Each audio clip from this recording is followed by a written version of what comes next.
It's not about motivation. Winners need discipline. Wake up and win today. Discipline comes from within. Boxing King Media in association with Boxro. It's 8 a.m. Dave Coldwell, fresh from watching Ryan Garcia shake up the world. Is that the best way to describe it? Mate, that was just. I would never, out of all the ways that we looked at this fight, I would never have said Ryan Garcia on points. Unbelievable. And the way the fight evolved, right from the bat, he gets his left hook off straight away, wobbles him, and I saw in the post-fight interview, Haney saying he caught him sleeping. Why are you sleeping on Ryan Garcia's left hook in the first minute of a fight? Because you know that's what he's got. But just a mad fight, unbelievable, crazy build-up, very uncomfortable build-up. But what a performance on fight night. Before we talk about the fight, I think you was also one of the ones that were basically saying that potentially the people shouldn't be allowing him in the ring, but everybody was saying that, and that was based on obviously his behavior. Has he played as Dave, or do you think it I don't know. Well, we don't know unless you're in that circle. You don't know. You don't know. He said he's got ADHD. He said that he's had problems before in the past. So all I would say, listen, even though you're on the crest of a wave right now, there's a massive crash that comes after it. Whether you win or lose, there's always a bit of a lull. And as long as he's got people around him that can look after him, then that's the most important thing, because you don't actually know. Listen, he went deep. If that's an act, and if that's if that was all a play, then it was a little bit deep, and it was a little bit uncomfortable that somebody's going to come out and be that extreme when there are people that have real issues. I still think that he has said he's got ADHD and other issues, so I still think there's a massive part of that. And some people are actually, if you think back to the olden days and years gone by, a lot of fighters were a little bit crazy in the respect that they needed that to be able to get the best out of themselves on fight night. Maybe Ryan Garcia is one of those guys. Do you think the weight difference? And you're a trainer, manager. You know a lot about weight. Did them 3 pounds make a difference tonight? Could well have done. Could well have done. Listen, the thing is, at the bottom line, if I'm Devin Haney's coach or team or whatever, I'm pissed, because Devin Haney made the weight. What that takes out of when you have to work hard to make the weight, what that takes out of you going into a fight is a lot. It's for every fighter in the world will tell you, when they're making weight, it's hard work. And Haney looked as though he actually, even though he's quite recently got up to the division, he still looked like he struggled to make the weight. He's a big fella, but he balloons up in between, which I don't think probably helps. So the work that he has to do to go in there and then recover for fight night, obviously is at disadvantage. When you're basically, I don't know when Garcia decided, I'm not making the weight, but when you've got no intention of making a weight and you're obviously not doing the same things that deplete you to make a weight limit, then at the end of the day, it's kind of like cheating. It's taking an unfair advantage. You agree to make a weight limit contractually. You're fighting for a title. This is, what you're making, and then you come in 3.5 pounds heavier. I don't know if there was any sort of clause for what he can weigh the next day, whatever. But yeah, obviously you've got an unfair advantage, and it's not right, because that's why we have weight limits. And although it's a great story, it's fantastic. Don't get me wrong. Over the moon that Garcia, after how he seems to have been and everything, he managed to pull off a performance like that. And because I was really worried for a bit for him going into the fight, I thought it could all unravel in the ring like Oliver McCall did against Lennox Lewis in the rematch. So I was really worried about the kid. So I'm glad that didn't happen. I'm glad he's got his moment. But also, you've got to say, well, at the end of the day, he didn't make the weight. And if Devin Haney had won the fight, then people would have been talking about Garcia's state of state of mind and say, oh, and writing off Devin Haney's win. You know, that's how it was always going to be. It was kind of a no-win situation for Haney. But, you know, props to Garcia. He put up incredible performance considering going into the fight. Yeah, valid points there, Dave. I've got to ask you. I'm kind of like timelining my way through the fight night. Uh, have you seen what he had in his changing room before the fight? No, I haven't. I haven't seen that. What was that? I've never seen this before, but Ryan had a live orchestra playing violin music. About 4 or 5 people sat there playing violins. Listen, some people listen to rap music, some people listen to house music on a stereo. Brian Garcia's got the money. If he wants to bring in an orchestra and he likes that kind of music, that works for him. And obviously it works for him because he won tonight. So fair Yeah. play. Listen, he's a character. He's a big character. He always has been. You know, when he first came on, we just thought it was the Instagram kid. But then you look into it and you look at his actual amateur career and who he's fought and how many fights he had. He's a real fighter. It just so happens that he's very, very good at the social media game. So, you know, it's a double plus for him. And now he's got the biggest, you know, now he's got a win on his record that really, really, you know, gives him the credit as a professional fighter that he wants. It's just a shame that he doesn't get the belt to go with it. But now, you know, he's a hot commodity in the sport. Well, he always has been, but now he's just gone to that next level because, you know, Devin Haney was the guy that was being spoken about as a pound for pounder. Ryan, just looking at his social posts as well, he's kind of suggested that there should have been 6 knockdowns. The referee was obviously highlighted as well. You know, I don't know what you made of that. There were a lot of he kept I don't know if you like referees jumping in all the time. And obviously he took a point of Ryan Garcia as well. You know, what do you make of the referee's overall performance? I wasn't a fan of the referee in this fight. I thought Garcia was turning away, so he was doing that weird shell that he does.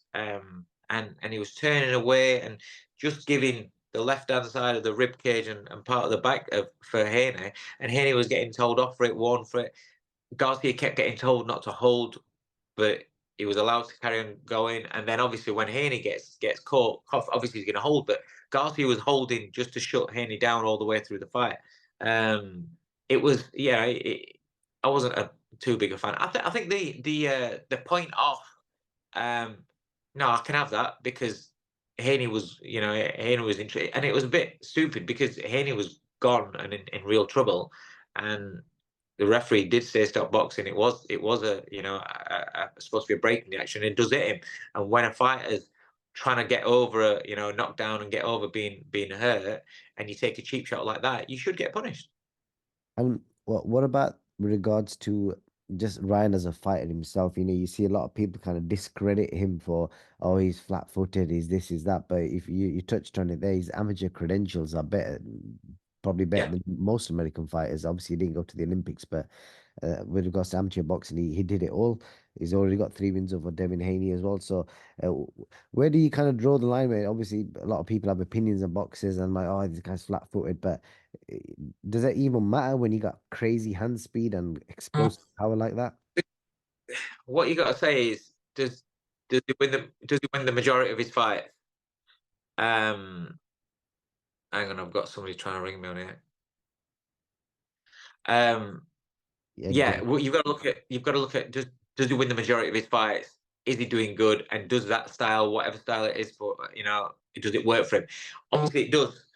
You know, he like I said to you, I think because of the social media following and how he was, he's probably the first of this generation where there was a like more famous through social media than he was as a boxer at the start. But he's put in the work. He's been an amateur boxer. He's look at the fighters he's fought as an amateur. He is a real fighter. It's just now we're kind of, you know, we're in this world where everyone wants to kind of like rip people down and not take people seriously unless you're a certain way. If you are flash, if you are, you know, out there on socials and stuff like that, then you're seen not to be taking the sport seriously. But that is part of the job these days, and you can run alongside. And Garcia has shown that he can do that. Whether or not that, you know, you, like I said, with the mental side of things, whether or not everybody can handle that, the pressure and that goes with social media and the pressure that goes with the boxing career as well. Whether or not he can handle that together or not, that's another matter. Some will be able to, and others won't. But in terms of style, yes, he can be flat-footed. Yes, he is upright. Yes, he does make mistakes.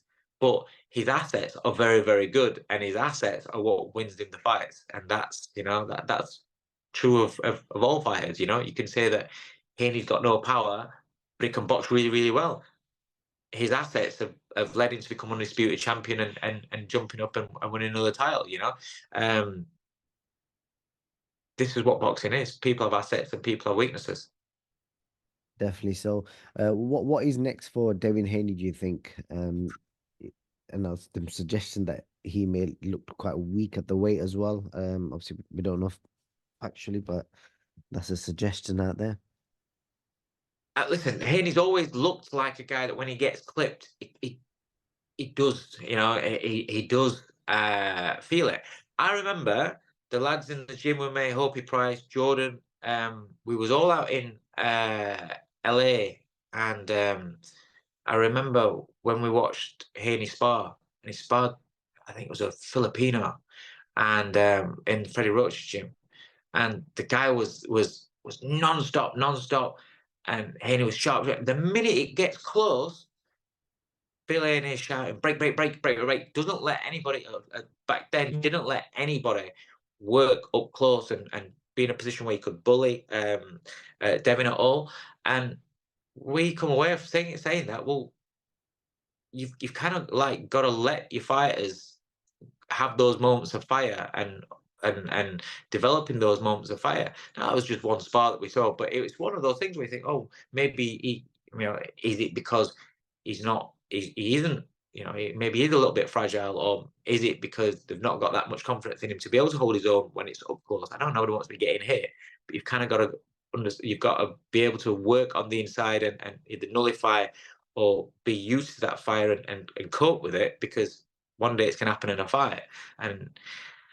Or maybe it's because he's fragile, you don't know. You just take these little thoughts away with you when you see spars and things like that. Sparring, but it's just how everything and how Hopi, Jordan, they'll tell you the same thing. As soon as the kid gets on top and it becomes rough, it's break, break, break, break, break, break straight away. And so maybe that is a chink in his armor.